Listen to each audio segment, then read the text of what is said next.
Why aren't we telling people that following Jesus sometimes comes with heartbreak? It's painful to let go of your will for his will. That's not always easy. We'll sing, God, I just want your way. But what about when that crushes what you wanted? How do you deal with that pain? Can we talk about that pain?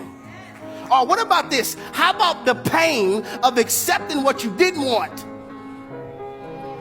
And that's God's will, but it's not your will. Or let's go a little deeper. How about the pain of training your heart to not love what you loved? I got to train my heart to not love what I used to love, because I can't love obedience and love rebellion at the same time. How do you deal with pain when you're trying to trust God's timing, but you feel like he forgot about you? How do you deal with that? How do you still trust with that? How do you still pray with that? How do you still fast with that?